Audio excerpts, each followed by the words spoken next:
Vidio sam Tupaka 10 dana prije Las Vegasa, kad se Tyson Mike furo na Aziza.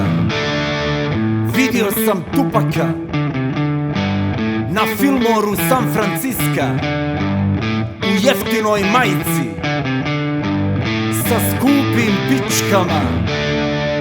Vidio sam Tupaka, vidio je i Tupak mene.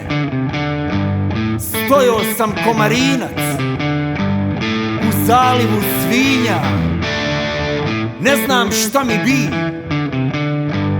da stanem ispred njega, unese mu se u facu i drekne: jesi slušao repera Dževada?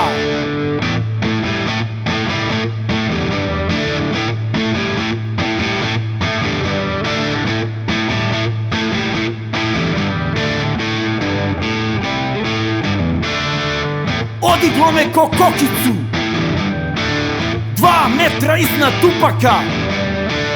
Pogledam dole i vidim, drži me debela Nigerčina. What the fuck, motherfuck, kaže. Ustro sam se ko grlica. I don't understand, care. I am from Bosnija. Odloži me ko sandale, glava mu ko majevica. Smije se, grli me i kaže: Esselam alejkum, brada. O jebo mater, braće svuda.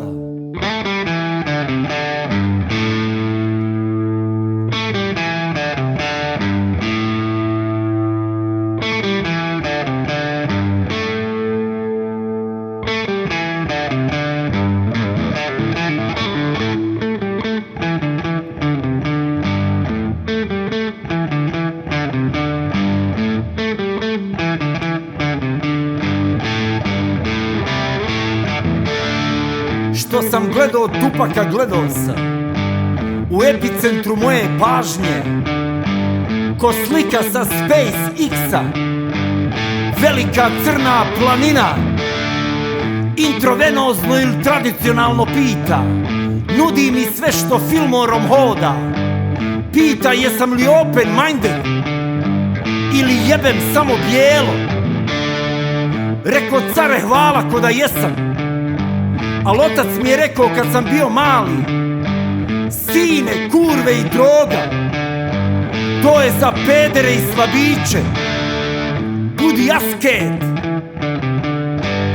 budi vojnik izvan stroja, na nišanu drži svoje, njihovi se ne broje.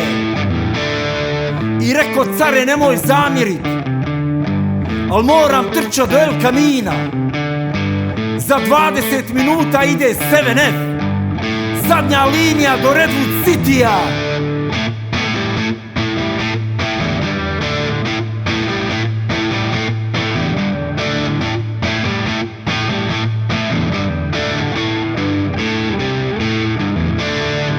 Svaki put kad čujem all eyes on me, 2 metra iznad zemlje, na velikoj crnoj planini, what the fuck, motherfuck, kažem. Na sve što ne razumijem, šupke slažem ko sandale. Ne po boji, već po veličini, ti ćeš meni rasizam.